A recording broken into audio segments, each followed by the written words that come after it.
nessa história, pela festa, eu conheci um irlandês.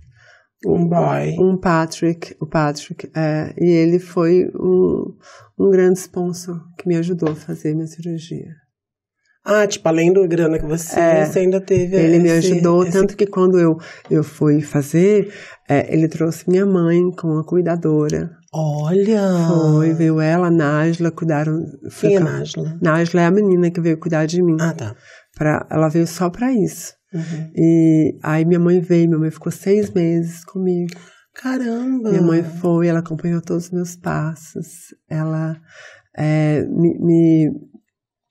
me cuidou, me ajudou como se tivesse renascido de novo mesmo.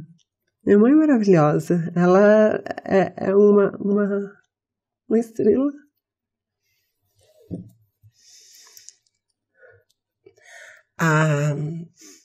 A vinda da Ju tá marcada desde o ano passado.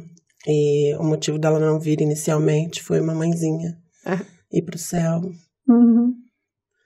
Cuidando de mim de lá. Com certeza. E ela era minha melhor amiga. Esteve comigo. As melhores gargalhadas que eu dei na vida foi com a minha mãe. Machucou? Não.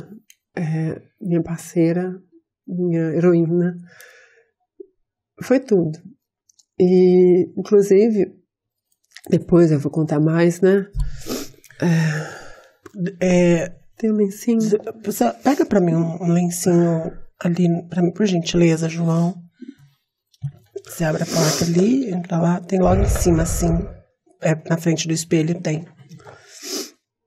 Por gentileza. E aí, nisso, depois de fazer tudo, né, da designação, eu voltei pro Brasil. Aí não deu certo o relacionamento com o Patrick. Porque vocês estavam indo em relacionamento. Ele veio junto? Não viemos, não veio. Aí não porque daí não dá pra ficar à distância, né? Aí eu voltei pro Brasil. Uhum.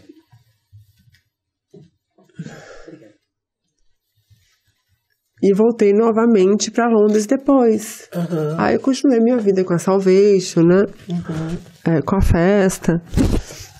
Continuei trabalhando com o Steve, continuei esse projeto, né? Uhum.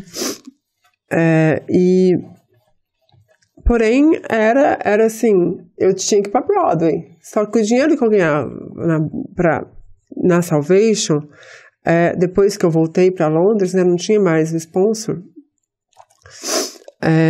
eu queria entrar na faculdade para fazer artes cênicas. E era assim, para eu conseguir entrar na faculdade, eu tinha que ter um visto, uma espécie de um visto específico para a faculdade. E como eu não era europeia, eu teria que pagar a faculdade ainda. Então eu tinha que ter esse visto, tinha que pagar, e era caríssimo. Claro. Com dinheiro só dessa vez não dava. Então era quase inviável. E um belo dia, eu dançando na festa, na Salvation, depois da festa, eu vi um rapaz, né? Um rapaz belíssimo, maravilhoso. E ele ficou interessado em mim, eu nele, e a gente se apaixonou, assim, loucamente, né? E já foi uma coisa muito magnética, assim, a nossa conexão. E eu contei para ele o meu sonho. E ele era brasileiro, mas ele nasceu no Brasil, mas ele cresceu na Inglaterra. Uhum. E ele era filho de italianos. Então ele era brasileiro, ele tinha passaporte italiano e inglês. Olha. Porque ele morava na Inglaterra desde os 6, 7 anos de idade, com a família. Aí eu contei pra ele minha história, falei assim, olha, meu sonho é fazer artes cênicas, que eu quero ir pra Broadway. Ele, não, e ele começou a vasculhar. Ele, olha, aí com 3 dias de conhecido, a gente sempre tava junto, né? Ele, olha, eu descobri que se a gente fizer uma união estável, um partnership, como a minha fiancé, minha noiva, você pode aplicar pra entrar na faculdade. Sim. E nem precisa de voltar pro Brasil. Aí eu falei, mas a gente ficou nem um mês de namoro. E ele já estava propondo que você fosse... Ele já me chamou para morar com ele, com 2 semanas. Eu morava com ele já, com 2 semanas de namoro. E ele já propôs casar para fazer esse negócio. Aí a gente já fez esse negócio. Eu fui morar com ele, eu falei, meu Deus. E começou a mexer nas documentações. Um charming prince, o príncipe encantado. Encontrei na vida. E ele era segurança de alta performance. Até pra Rihanna ele já tinha trabalhado. Eu ia perguntar isso, o que é segurança de alta performance? Ele fazia segurança só de pessoas de Madonna, de high level, de alto Paula nível. Ferreira. Exato. Tá. Esse nível. Aí, e eu falei assim, nossa, gente, ganhei a vida, né? Maravilhoso, vou entrar na faculdade. E eu continuei dançando e eu percebia que, né, nos dias que ele me acompanhava, né, nas festas, ele só estava, assim, rodeado de pessoas famosas, pessoas... porque, assim, era a Salvation era no Café de Paris. Era uma casa... É muito famoso. É muito chique. Eu sei disso porque em Campinas tem um Café de Paris. E aí alguém me contou a história que esse Café de Paris só podia se chamar Café de Paris porque pagava royalties pro Café de Paris de Café de Paris. E a Salvation era no Café de Paris todo domingo. E assim, era só artista. Sabe? Era Boy George, era pessoal... Porsche, sabe? Era gente da nata mesmo que frequentava. E eu vi ele só rodeado das pessoas mais finas, né? Mais os chefes, não sei o que. Eu falei assim, nossa, segurança babado, né? Maravilhoso. E só que eu entendi, só que ele não estava trabalhando como segurança, ele estava só divertindo comigo, me acompanhando. E fora isso, a gente saía nos outros lugares, né? Porque ele era muito bem relacionado. E a gente só saía. Aí eu falei pra ele, assim, olha, isso já com quase 2 meses de namoro. Que estranho. Você tá sempre rodeado de pessoas e entra no banheiro com as pessoas. Estranho isso, né? Amiga, segurança, pra segurar. Falei assim, o que tá acontecendo? Aí ele pegou e abriu, assim, o armário que tinha no quartinho lá atrás, que eu não entrava. Ele era um dos maiores traficantes da Inglaterra. Ele que levou o êxtase pro Brasil aos 16 anos. Gente, a primeira transa. Gente, só uma pausa. Gente, quem quiser fazer pergunta, eu nem tô falando que eu tô extasiada. Quem quiser fazer pergunta, manda pergunta pelo Pix, R$10 ou R$10 pelo Superchat, tá? Aí depois vocês falam, porque você não perguntou tua coisa. Pergunta vocês também, a gente quer pergunta aqui. Põe pergunta na mesa. Amiga, assim, eu estava apaixonada. Eu também. Eu fiquei, assim, apavorada com aquilo tudo. Mas sabe quando eu falei, não, peraí, e agora, o que eu faço? Seguiu o baile. Segui o baile, eu continuei dançando. E eu até ajudava ele, que as pessoas vinham perguntar pra mim. Eu, não, ali, não sei o que. Comecei a ajudar ele de uma maneira indireta, mas ajudar. Porém, até então, a minha relação com as drogas era muito superficial. Sabe assim, eu experimentei isso aqui, ali e tal, mas não era drogadita, nunca fui drogadita, né? Eu sempre fui da Xuxa, eu sempre fui a amiga de droga, eu tô fora, sabe? Assim, então, eu não tinha essa histórico de drogadição, mas ao ter aquele contato ali, contínuo... Fica mais de frente, assim, pra mim. Ao ter aquele contato contínuo, eu acabei me lançando. Meu Deus. Aí eu mergulhei. Só que, assim, ele também usava. Um vendedor que usa, que difícil, que raro, que complicado. Era. E usava e não era pouco. Então, assim, eu comecei a usar tudo. E até que um dia... eu tive uma overdose. Amiga, já aconteceu de tudo com a senhora, né? Aí, carro que cai, é dedo que perde, é overdose que acontece. A gente estava na casa da princesa da Arábia. Minha amiga. Ela foi ela não podia viver no país porque ela tinha tido um problema de traição. Então ela era mantida lá em Londres e ela era usuária. Ela usava crystal meth. E essa droga, inclusive, eu quero até aproveitar o espaço e fazer um apelo, né? Às pessoas que pretendem usar ou que já estão iniciando o uso. Nem conheço essa. Parem agora, porque o crystal meth, que é a metanfetamina, é uma droga que ela modula o sistema nervoso central ao ponto de transformar a sua personalidade. Ela te convence de que aquilo é bom para você. E em pouco tempo, eu perdi vários amigos lá em Londres. Inclusive o Rafael foi uma dessas pessoas. Essa droga, ela exterminou parte da gay scene de Nova York, está exterminando a gay scene de London. E no Brasil já está muito difundido. Então, assim, quem pensar em usar isso, pense agora. E não experimente, ou dê um passo atrás. Porque o caminho pode ser sem volta. E eu tive essa overdose. Eu lembro só de ver o meu corpo. Você viu o seu corpo?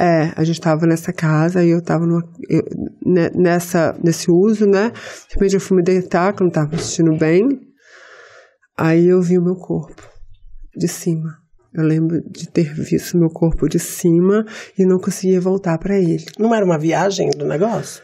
Não sei. Né? Não sei, mas eu via as pessoas me chamando. Eu via ele, o Jonas, a outra menina, me chamando, desesperado, me sacudindo.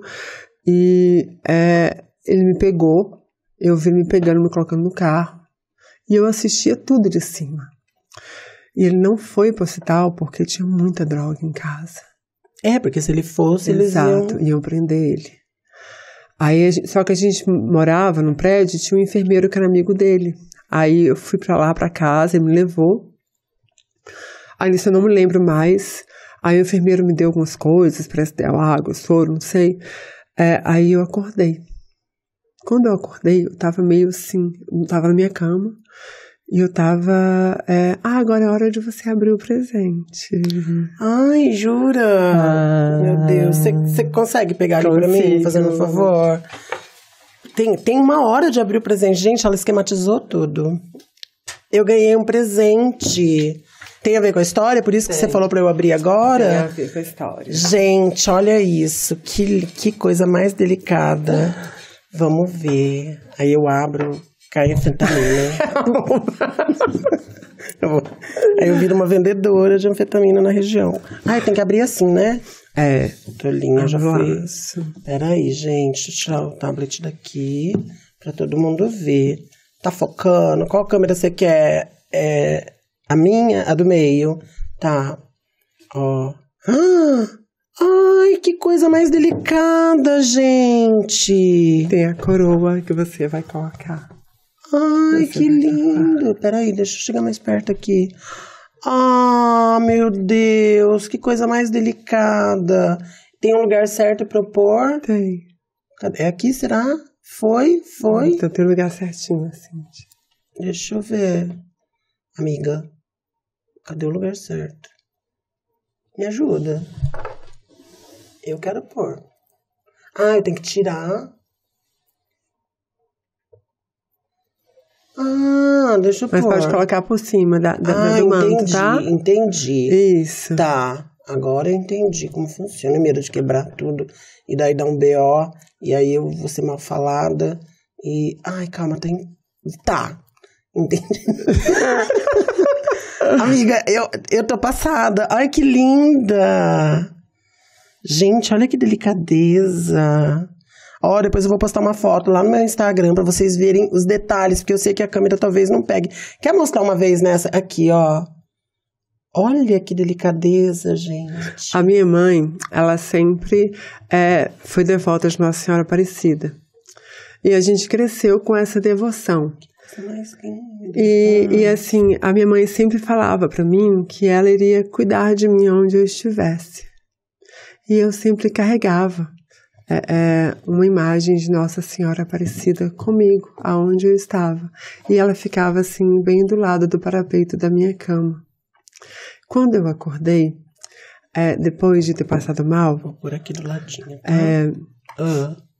Quando eu acordei, eu tinha essa imagenzinha e ela ficava assim, né?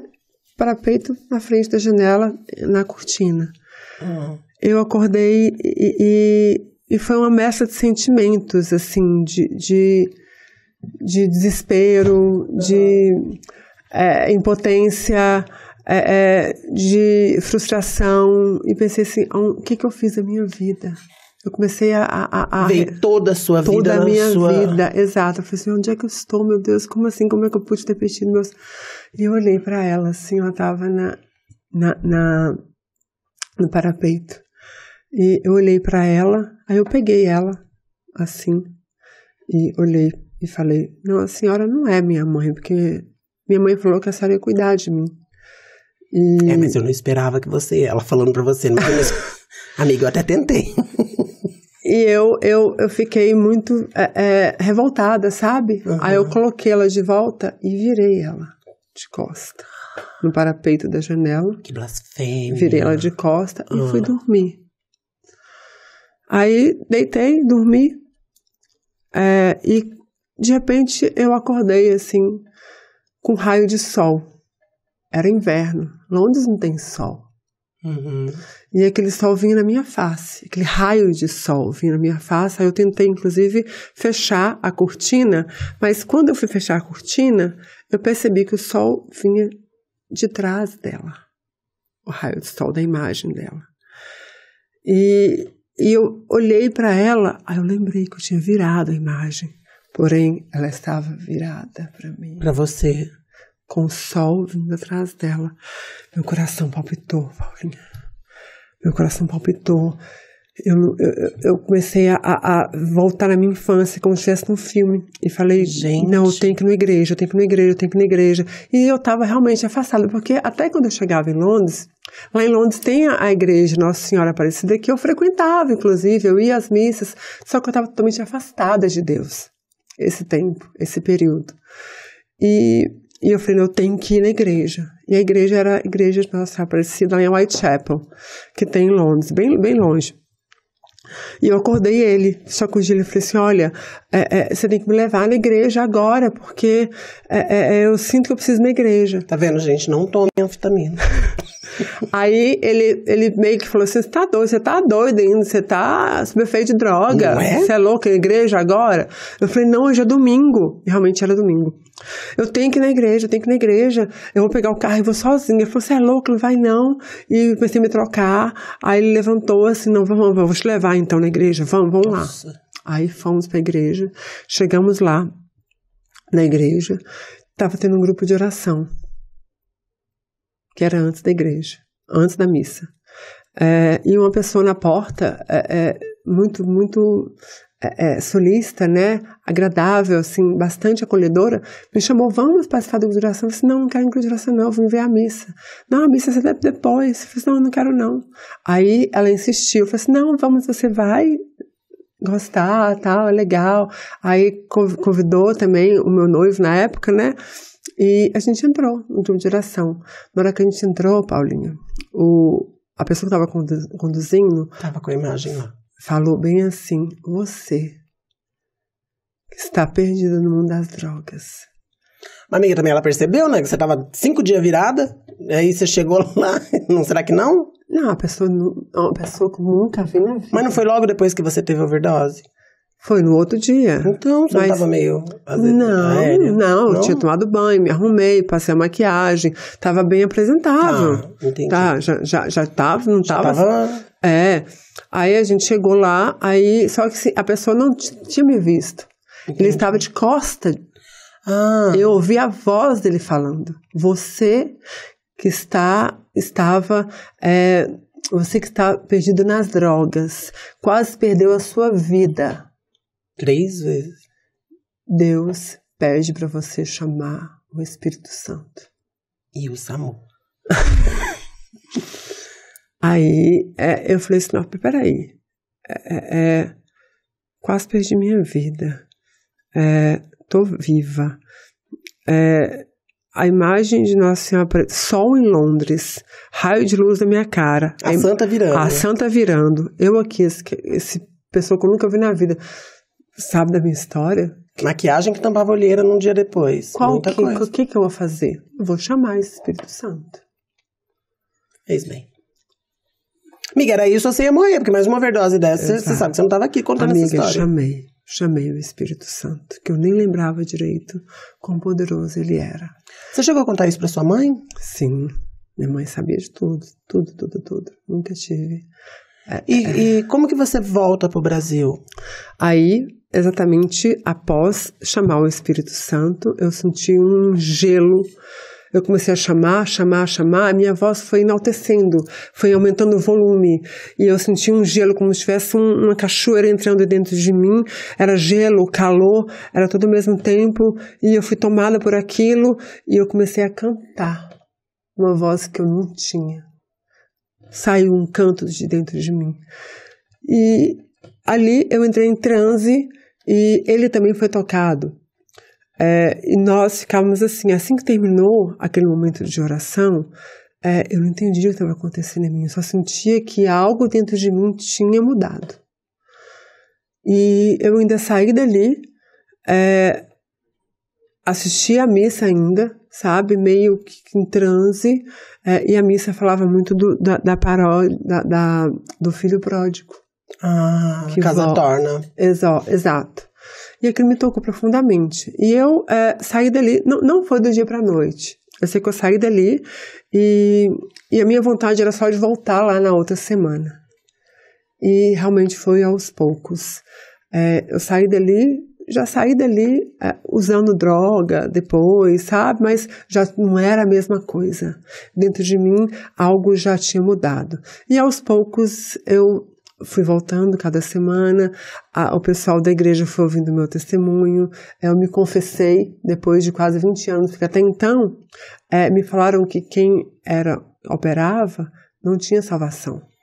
Amiga, eu acho que começa antes de operar mesmo, eles não gostam de LGBTQIA+. Então... E isso ficou infundado na minha cabeça. Operado ou não. Eu não tinha coragem. Aí eu me confessei e o padre me deu absolução e minha vida mudou. Uhum. Aí eu fui deixando aos poucos. Fui deixando a droga, tive que deixar ele, porque ele não seguiu. Ele não seguiu. Ele não conseguiu. Logo, amiga, ganhava dinheiro, né? Aí ele continuou naquela vida, deixei ele. Você tem contato? Você sabe da existência dele até hoje? Ele morreu depois que eu voltei pro Brasil. Morreu do quê? Ele tinha uma moto que eu não queria que ele comprasse, uma R1. E ele trocou de moto, e ele subiu na moto sem capacete, teve um trauma. Ai, credo. Isso mais ou menos um mês depois que eu voltei pro Brasil. Aí você volta pro Brasil. Aí nisso, em meio a essa situação toda, eu volto pro Brasil só depois de uma visão que eu tive no dia de Nossa Senhora Aparecida. Nisso eu continuei em Londres, participando desse grupo de oração, a comunidade me acolheu, e eu não tinha trabalho. Eu comecei a ter que fazer faxina, porque eu não podia voltar para a noite, eu não podia voltar para Salvation, eu não podia voltar para fazer show, porque se eu voltasse eu ia usar, então eles me acolheram, e o trabalho que eles me conseguiam era de faxina na casa de brasileiros. E eu comecei a faxinar na casa de brasileiros para ter um sustento. Um outro amigo meu me deu um abrigo, né, um amigo australiano que eu tinha, e inclusive alguns fãs, porque eu era muito conhecida no meio brasileiro, começaram a me convidar para fazer faxina na casa deles. Eles tiravam foto minha, e eu faxinando e mandava para as pessoas, olha quem está fazendo a faxina na minha casa hoje, Liane Primo. Nossa. E assim eu fui ganhando minha vida. Eu tinha às vezes 3, 4, 5 faxinas por dia. Que dá uma grana, viu? Dava uma grana. Em Londres é 200 paus uma faxina. Que é a Salvation na fila do pão. Então eu comecei a me virar com isso. Até que um belo dia... E eu era muito feliz, hein? Cheia do Espírito Santo de Deus, eu era muito feliz. Uhum. Até que um dia a minha irmã procurava uma pessoa para cuidar da minha sobrinha, que tinha 15 anos, em Montes Claros. Nossa, sua irmã já estava com uma sobrinha de 15 anos nesse meio 15 anos, e a minha afilhada, Bárbara. E não conseguia ninguém para cuidar dela, porque ela ia embora para outra cidade, que a irmã morava em Salinas. E Bárbara ia para Montes Claros estudar, porque ela não tinha que continuar o colegial. E não tinha ninguém para cuidar dela. Aí, um dia, ela teve um sonho que Nossa Senhora falava: Paula, quem vai cuidar de Bárbara é Ju. E Ju, tá doida, Nossa Senhora. Ju tá em Londres, Ju não ama aquela vida, não vai vir nunca. Chama ela. E no mesmo dia, 12 de outubro, isso de 2009, o padre virou para mim, depois da missa de Nossa Senhora Aparecida, e falou: Ju, Nossa Senhora vai te fazer uma proposta, você vai aceitar. Eu falei: nossa, eu vou ganhar um milhão, né? Vou ganhar uma bolsa na faculdade. Aí, quando eu cheguei em casa... Era pra ser babá. Eu abri o Skype e eu tinha o hábito de rezar o texto. E o texto que eu rezei era justamente proclamando os mistérios gozosos, que era o mistério de quando você anuncia a anunciação do anjo Gabriel a Maria, o convite que o anjo faz a Nossa Senhora para ser mãe de Jesus. E ela disse sim. Eu me ajoelhei, minha irmã entrou no Skype, aí ela me fez a proposta: Ju, você aceita voltar para o Brasil? Eu falei: sim. Nem hesitei. Ela: não, mas pensa direito. Aí eu falei: sim, aceito. Aí foi uma sucessão de coisas. E vieram provações, né, coisas para evitar, eu consegui, mas a minha irmã foi... Mas você veio logo em seguida, aí ela te ajudou? Não, foi logo em seguida não, foi quase 2 meses depois, aí minha irmã me ajudou, com o dinheirinho que eu tinha, mais o dinheiro que ela tinha, aí ela me ajudou, só que assim, várias coisas aconteceram para evitar que eu voltasse ao Brasil. Eu acredito. Ô Ju, mas deixa eu te falar, eu acho que a gente pode fazer essa passagem e voltar pro Brasil. Chegamos no Brasil. Chegamos. E eu quero entender agora como você entra na medicina, né, que daí é a realização de um sonho também, que você sempre quis, e a gente vai pros acontecimentos atuais. O que você acha? Quando eu cheguei no Brasil, eu não sabia o que fazer, eu sabia que eu ia cuidar da minha sobrinha. A minha irmã me propôs entrar no cursinho, falei: tentar vestibular para alguma coisa. Claro. Aí eu falei assim: é bacana, mas vou tentar o quê? Eu queria só ajudar as pessoas, porque era o que eu tinha no meu coração, né? E nisso, entrei no cursinho, né, mas sem saber o que fazer. Aí um belo dia, eu lembrei que eu tinha ajudado uma amiga em Londres que passou, ela teve um surto psicótico e ficou internada em Londres devido a um surto psicótico. Eu era a tradutora dela, que ela não falava inglês. E eu tive muito contato com psicólogo, com psiquiatra, e eu achava fantástico o trabalho deles. Eu falei pra minha irmã, irmãzita, eu quero fazer psiquiatria. Aí ela deu risada. Ela falou assim: como assim? Psiquiatria é medicina, você é doida.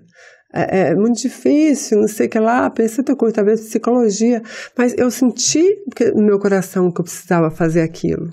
Eu fiquei até triste, mas mesmo assim, eu falei: não, eu vou tentar. Aí comecei a estudar, fazer cursinho. Paulinho, eu estudava uma média de 12 a 14 horas por dia. Só que assim, imagine você, morando 10 anos na Europa, nem português eu falava mais. Tinha que aprender português, redação, biologia, química, física, matemática, geografia, história. Tudo de novo. Tudo de novo. E fora que eu já tinha 28, 29 anos. Meus coleguinhas do cursinho tinham 15, 16. E assim, aí começou... Você era jovem, mas perto deles... E começou o burburinho também na cidade, né? Voltou ela, bonitona, mas ela não é isso que vocês pensam, não. Então, eu comecei a ter que provar para aquelas pessoas ali... Que você era possível. Que era possível. Aí são 5 anos de medicina? Não, aí eu tentei o vestibular. Aí passei, depois de estudar 8 meses, eu estudava 12, 14 horas por dia. Eu me matei de tanto estudar. E consegui passar em 2 faculdades de medicina. Olha! Aí entrei na faculdade pensando assim: agora pronto, agora foi o auge da vida, vou entrar. Qual faculdade você passou? Na FIP, passei em 2, passei na FIP-MOC e na FUNORTE. E eu escolhi a FIP-MOC. E pensei que a vida ia resolver, né? Agora eu vou entrar, vou fazer medicina, vou fazer novas amizades, Realmente no início foi maravilhoso, entrei com esses colegas, comecei a estudar, amando. Aí o primeiro mês. Segundo mês, de repente, as coisas começam a ficar diferentes. Eu vejo aquela pessoa que sentava do meu lado e puxava assunto, não puxa mais. E eu via que a minha fileira era bem assim, eu sentava na 3ª fileira do lado de cá. Aí tinha dias que ninguém queria sentar nem na frente nem atrás. E eu falei, que estranho. E eu passava no corredor, às vezes, as pessoas riam. Eu ia no banheiro, as pessoas riam. E eu achava estranho. Eu tinha até esquecido que algum dia eu fui Juliana de Primo, sabe assim, que era famosa. Só que as pessoas não esqueceram. Sempre tem uma gay maldita.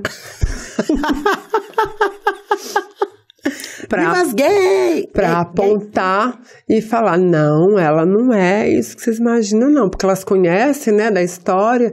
Aí disseminou, menina, isso na faculdade. Aí a minha vida virou um inferno. Mas que ano que era isso já? O povo já não estava mais aberto? Era 2009, 2010. Em Montes Claros. Você acha que é por isso que você pode ter, assim...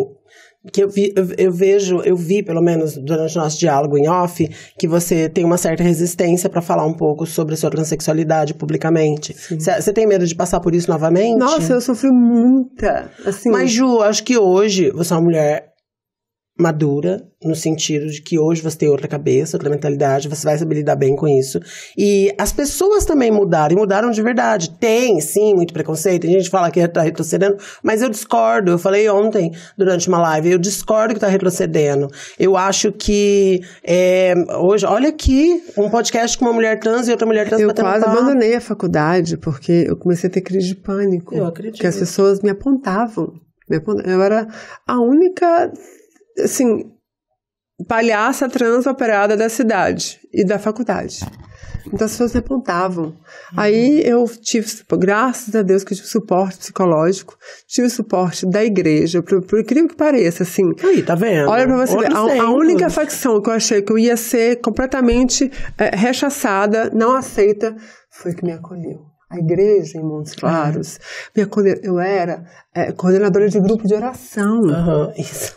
Eu era catequista de adolescentes. Que legal. E a igreja me apoiou, sabe? Me deu a mão, me segurou. Mas na faculdade, na rua, eu era praticamente apedrejada. Você não chegou a conhecer a Janaína Lima? Não, infelizmente ela já se foi também, mas ela foi uma grande militante da causa trans travesti, e ela falou uma coisa pra mim que eu acho mágica, que eu guardo pra mim até hoje.